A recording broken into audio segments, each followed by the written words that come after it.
କାହାକୁ ଯଦି ଆପଣ ଦରକାର ଠାରୁ ଅଧିକ ସମ୍ମାନ ଓ ସମୟ ଦିଅନ୍ତି, ସେଇ ମଣିଷ ହିଁ ଆପଣଙ୍କୁ ଫାଲତୁ ବୋଲି ଭାବି ନିଅନ୍ତି। ଶ୍ରେଷ୍ଠ ପୁସ୍ତକମାନ ପଢ଼ନ୍ତୁ। ଭଲ ପୁସ୍ତକ ବାଛିବା ଉପରେ ଆପଣଙ୍କର ସଫଳତା ବା ବିଫଳତା ନିର୍ଭର କରେ। ସର୍ବଦା ଉତ୍ତମ ପୁସ୍ତକ ଓ ପତ୍ରିକାର ଅଧ୍ୟୟନ କରନ୍ତୁ। ନିଜର ଛୋଟ ପାଠାଗାର ନିର୍ମାଣ କରନ୍ତୁ।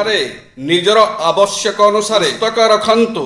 ପ୍ରତିଯୋଗୀମାନେ ସର୍ବୋତ୍ତମ ପ୍ରସ୍ତୁତି ପାଇଁ ବର୍ଷମାନଙ୍କର ପ୍ରଶ୍ନପତ୍ରକୁ ଭଲ ଭାବେ ସମାଧାନ କରନ୍ତୁ। ବଜାରରେ ମିଳୁଥିବା ଶସ୍ତା ଗାଈ ପ୍ରସ୍ତୁତ କରନ୍ତୁ ନାହିଁ। ପାଠ ସଙ୍ଗେ ସଙ୍ଗେ ମନୋରଞ୍ଜନ ପାଇଁ ବହି କିଣନ୍ତୁ ଓ ମହାନ ବ୍ୟକ୍ତିଙ୍କର ଜୀବନୀ କିଛି ଲାଭାନ୍ୱିତ ହୁଅନ୍ତୁ। ରାଜାଙ୍କର ପତ୍ନୀ, ଗୁରୁପତ୍ନୀ, ବନ୍ଧୁପତ୍ନୀ, ଶାଶୁ ଓ ନିଜର ମାତା, ଏଇ 5 ଜଣ ମାତୃତୁଲ୍ୟ ଅଟନ୍ତି। ଉତ୍ସବ, ବିପଦ, ଦୁର୍ଭିକ୍ଷ, ବିପ୍ଳବ ସମୟରେ ଦ୍ୱାରେ ତଥା ଶ୍ମଶାନରେ ଯିଏ ବନ୍ଧୁ ପାଖରେ ଥାଏ ସେ ପ୍ରକୃତ ବନ୍ଧୁ।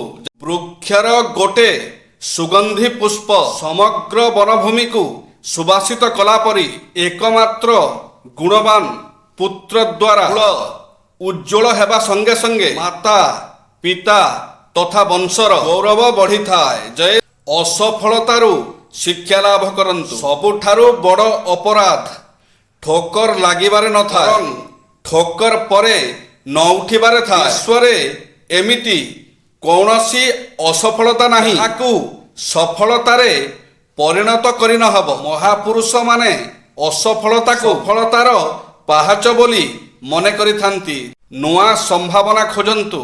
ଏମିତି ସମୟରେ ହତାଶ ନ ହୋଇ ନିଜ ପାଇଁ ନୂଆ ସମ୍ଭାବନା ଖୋଜନ୍ତୁ। ଗୋଟିଏ ରାସ୍ତା ବନ୍ଦ ହେଲେ 100 ରାସ୍ତା ଖୋଲିଥାଏ। ନିଜକୁ ହାରି ଯାଇଛନ୍ତି ବୋଲି ମାନିବାଟା ହିଁ ବଡ଼ ପରାଜୟ। ଯଦି ମନରେ ଉତ୍ସାହ ଅଛି ତେବେ ଉନ୍ନତିର ପଥ ବିସ୍ତୃତ ଓ ସୀମାହୀନ ହୋଇଥାଏ। ସ୍ତ୍ରୀ ଅତି ବ୍ୟାକୁଳତାର ସହିତ ଅପେକ୍ଷା କରିଥାଏ କେବେ ସନ୍ଧ୍ୟା ହେବ। ସ୍ୱାମୀ ଘରକୁ ଆସିଲେ ମନ ଖୋଲି ଟିକେ କଥା ହେବା ପାଇଁ, ହେଲେ ସ୍ୱାମୀ ଆସିବା ପରେ ସିଧା ମୋବାଇଲ ଭିତରେ ପଶିଯାଆନ୍ତି। ସାଙ୍ଗମାନଙ୍କ ପାଇଁ ସମୟ ଥାଏ, ପରିବାର ପାଇଁ ସମୟ ଥାଏ। ସମୟର ଅଭାବ କେବଳ ତା ସ୍ତ୍ରୀ ପାଇଁ। ଆଉ ସ୍ତ୍ରୀ ସବୁବେଳେ ଏକୁଟିଆ ହିଁ ଅନୁଭବ କରେ।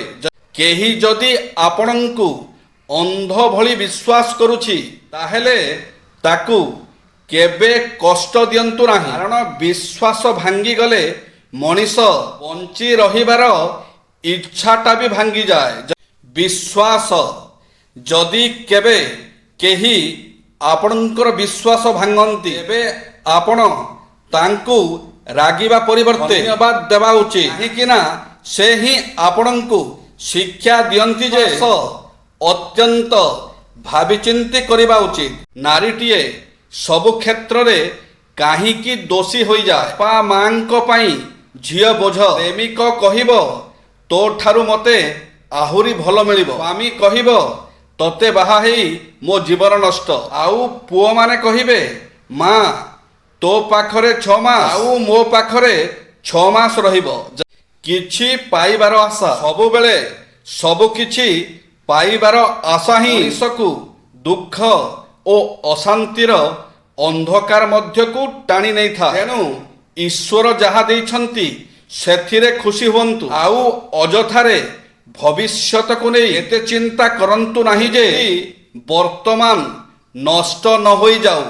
ଆଜିର 3ଟି ନୀତି ଶିକ୍ଷା। ଯୁକ୍ତିତର୍କ ଅନେକ ସମୟରେ ବିପଜ୍ଜନକ। ବନ୍ଧୁତା ଶିଥିଳ ହୁଏ। ଘୋର ସଂଗ୍ରାମରେ ବିଜୟ ଅର୍ଜନ କରିବା ପାଇଁ ନିଷ୍ଠ ହୃଦୟ ଆଉ ସୁଦୃଢ଼ ମନ ଦରକାର। ପ୍ରେମ ପ୍ରାଣରୁ ବାହାରି ପ୍ରାଣ ଅଧିକାର କରିଥାଏ। ଆଉ ପ୍ରେମରେ ପ୍ରାଣ ନଥିଲେ ତାହା ଶୁଷ୍କ ଓ ଜୀବନ ଶୂନ୍ୟ। ଜୟ ଶ୍ରୀ ଜଗନ୍ନାଥ।